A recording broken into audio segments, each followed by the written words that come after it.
ನಮಸ್ಕಾರ, ನಾನು ರಫೀಕ್ ಅಹಮದ್. ನಾಡಿನ ಸಮಸ್ತ ಜನತೆಗೆ ಶ್ರಾವಣ ಮಾಸದ ಶುಭಾಶಯಗಳು. ದಾವಣಗೆರೆ ಜಿಲ್ಲೆ ಜಗಳೂರು ತಾಲೂಕಿನ ಜಗಳೂರು ಪಟ್ಟಣದ ವಿದ್ಯಾನಗರದ ಭರತ್ ಭೂಷಣ್ ಆಸ್ಪತ್ರೆಯ ಫಸ್ಟ್ ಫ್ಲೋರ್ನಲ್ಲಿ ಕಾರ್ಯನಿರತ ಪತ್ರಕರ್ತರ ಧ್ವನಿ ಸಂಘಟನೆಯ ಪ್ರೆಸ್ ಕ್ಲಬ್ ಪ್ರಾರಂಭವಾಗಿದ್ದು, ಸಮಸ್ತ ನಾಗರಿಕರು ಸದುಪಯೋಗ ಪಡೆದುಕೊಳ್ಳಬೇಕಾಗಿ ವಿನಂತಿ. ಕಾರ್ಯನಿರತ ಪತ್ರಕರ್ತ ಧ್ವನಿ ಸಂಘಟನೆಯ ಜಗಳೂರು ಘಟಕದ ತಾಲೂಕು ಅಧ್ಯಕ್ಷರಾದ ದೊಡ್ಡಬೊಮ್ಮನಹಳ್ಳಿ ಸಿ ಬಸವರಾಜರವರು ಪ್ರೆಸ್ ಕ್ಲಬ್ ಬಗ್ಗೆ ಸವಿಸ್ತಾರವಾಗಿ ವಿವರಣೆ ನೀಡುವರು. ಇವತ್ತು ಜಗಳೂರು ತಾಲೂಕಿನಲ್ಲಿ ಕಾರ್ಯನಿರತ ಪತ್ರಕರ್ತರ ಧ್ವನಿ ಸಂಘಟನೆಯನ್ನು ಏನು ತಾಲೂಕು ಘಟಕವನ್ನು ನಾವು ರಚನೆ ಮಾಡಿದ್ವಿ. ಆ ಮೂಲಕ ಏನು ಜನರಿಗೆ ಒಂದು ಸೇವೆ ಕೊಡಬೇಕು, ಅವರ ನೋವುಗಳನ್ನು ಆಲಿಸಬೇಕು, ಅವರ ಸಮಸ್ಯೆಗಳನ್ನು ಕೇಳಬೇಕು, ಅದಕ್ಕೆ ಪರಿಹಾರವನ್ನು ಹುಡುಕಿಕೊಡಬೇಕು ಅನ್ನೋ ಒಂದು ಉದ್ದೇಶದಿಂದ ಜಗಳೂರು ಪಟ್ಟಣದ ವಿದ್ಯಾನಗರದಲ್ಲಿ ಒಂದು ಬಾಡಿಗೆ ಕಟ್ಟಡದಲ್ಲಿ ನಾವು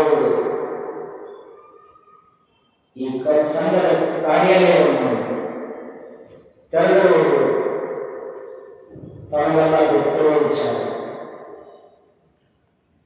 ರಾಜ್ಯಾಧ್ಯಕ್ಷರಾದ ಸನ್ಮಾನ್ಯ ಶ್ರೀ ಮಲ್ಲಿಕಾರ್ಜುನ ಬಂಗಲಿಯವರು ನೇರ ನುಡಿಯ ದಿಟ್ಟತನದಿಂದ ಹೋರಾಟ ಮಾಡುವಂಥವರು.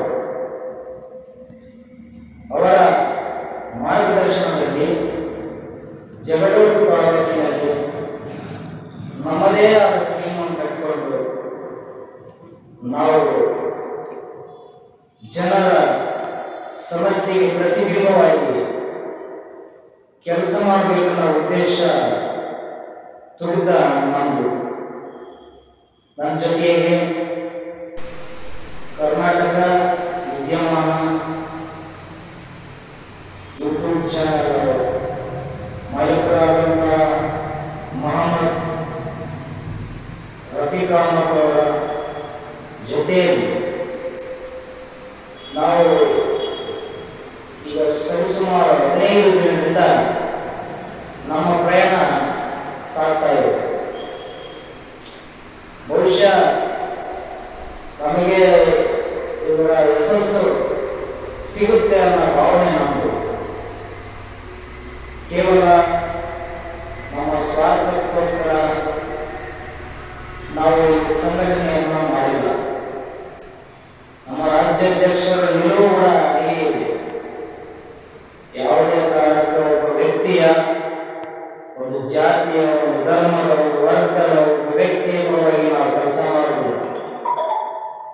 ಹಾಗಾಗಿ ನಾವು ಕೂಡ ಜಗಳೂರು ತಾಲೂಕಿನ ಅಭಿವೃದ್ಧಿಗೆ ಒಳ್ಳೆ ಕೆಲಸ ಮಾಡುವಂತಹ ಜನಪ್ರತಿನಿಧಿಗಳಿಗೆ, ಒಳ್ಳೆಯ ಆಡಳಿತ ನಡೆಸುವ ಅಧಿಕಾರಿಗಳಿಗೆ ನಮ್ಮ ಸಪೋರ್ಟ್ ನಮ್ಮ ಸಂಘದಿಂದ ಇದೆ. ಆದರೆ ಎಲ್ಲ ಒಂದು ಕಡೆ ಧ್ವನಿ ಸಂಘಟನೆ ಅಷ್ಟು ಪ್ರಬಲಶಾಲಿಲ್ಲ ಅಂತ ಹೇಳ್ತಾರೆ. ಆದರೆ ಅದೆಲ್ಲ ಸುಳ್ಳು. ನಮ್ಮ ಸಂಘಟನೆಯ ಶಕ್ತಿ ನಮ್ಮ ಮಲ್ಲಿಕಾರ್ಜುನ ಬಂಗ್ಲೆಯವರು, ಅವರ ಮಾರ್ಗದರ್ಶನದಲ್ಲಿ ಇಡೀ ರಾಜ್ಯಾದ್ಯಂತ ಬಲಿಷ್ಠವಾದ ಸಂಘಟನೆ ನಡೀತಾ ಇದೆ. ಅನೇಕ ಮಂದಿ ಪತ್ರಕರ್ತರು, ಅನುಭವಿಗಳು ಈ ಟೀಮ್ನಲ್ಲಿ ಕೆಲಸ ಮಾಡ್ತಾ ಇದ್ದಾರೆ. ಸೊ ನೀವು ಕೂಡ ನಮ್ಮ ಧ್ವನಿ ಸಂಘಟನೆಗೆ ಸಹಕರಿಸಬೇಕು, ನಮ್ಮನ್ನು ಪ್ರೋತ್ಸಾಹಿಸಬೇಕು. ನಿಮ್ಮ ಸಮಸ್ಯೆಗಳು ಏನೇ ಇದ್ದರೂ ನಮ್ಮ ಕಚೇರಿಗೆ ಬನ್ನಿ, ಹೇಳ್ಕೊಳ್ಳಿ, ಅದಕ್ಕೆ ಪರಿಹಾರವನ್ನು ಕಂಡುಕೊಳ್ಳೋಣ. ಸಹಜವಾಗಿ ಪ್ರತಿಯೊಬ್ಬರು ತೊಂದರೆಗಳಾಗ್ತವೆ. ಅದು ಆಡಳಿತ ವ್ಯವಸ್ಥೆಯಿಂದ ಆಗಿರ್ಬೋದು, ಬೇರೆ ಸಂಕಟಗಳು ನಿಮ್ಮನ್ನ ಕಂಟಕಕ್ಕೆ ದೂರಿರ್ಬೋದು,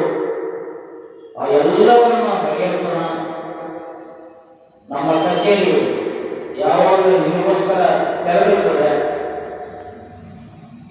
ನೀವು ಬನ್ನಿ, ನಿಮ್ಮ ಸಮಸ್ಯೆಗಳು ಏನೇ ಇರಲಿ ನಮ್ಮ ಹತ್ರ ಹಂಚ್ಕೊಳ್ಳಿ, ಬಗೆಹರಿಸೋಣ, ನಾವು ಎಲ್ಲರಂತೆ ಬದುಕೋಣ ಅನ್ನೋ ಆಶಯದೊಂದಿಗೆ ತಮಗೆಲ್ಲ